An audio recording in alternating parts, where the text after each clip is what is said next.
کابینەی نۆیەم لە قەیرانەوە بۆ دەرفەت و ژێرخانێکی تۆکمە و دڵنیاتان دەکەمەوە ئێمە لە خزمەتیەوە دەبین و بە هیچ جۆرێک واز لە هیچ مافێکی دەستوری ئەم خەڵکە ناینین.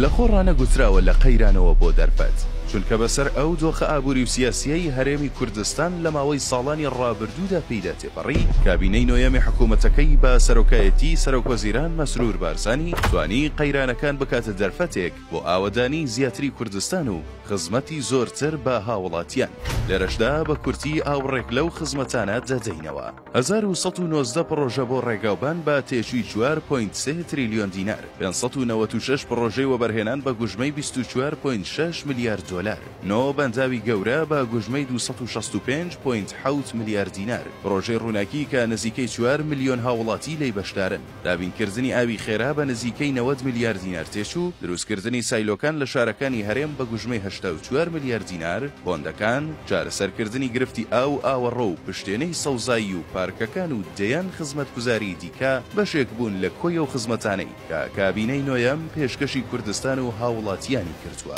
جیا لەمانەش هەژماری من، ژێرخانی دیجیتاڵی، پەروەردە و تەندروستی وەرزش، هەزاران هەلیکار، بەرهەمهێنان و گواستنەوە و دابەشکردن، ژێرخانی کارەبا، چاکسازی، ئەندازەی هاتوچۆ، پرۆژەکانی شارەوانیەکان، ئاسایشی خۆراک و بەرزبوونەوەی ڕێژەی بەرهەمهێنان و زۆر بابەتی دیکە کە هەریەکەیان پێویستی بە باسکردنی تایبەت هەیە ئەو خزمەتانەی کابینەی نۆیەم بووە کە بۆ هاوڵاتیان ئەنجام درراوە، کەواتە بێبنەما نەگوتراوە لە قەیرانەوە بۆ دەرفەت، چونکە ئەو پرۆژانەی کابینەی نۆیەمی حکوومەتی هەرێمی کوردستان کاری لەسەر کردووە هەم ژمارەکەیان سەرسوڕهێنەرە و هەمیش تێچووەکەیان خەیاڵیە، هەمووەمانەش لە پێناو ئاوەدانی کوردستان و خزمەتکردن بە هاوڵاتیان ئەنجام دراوە.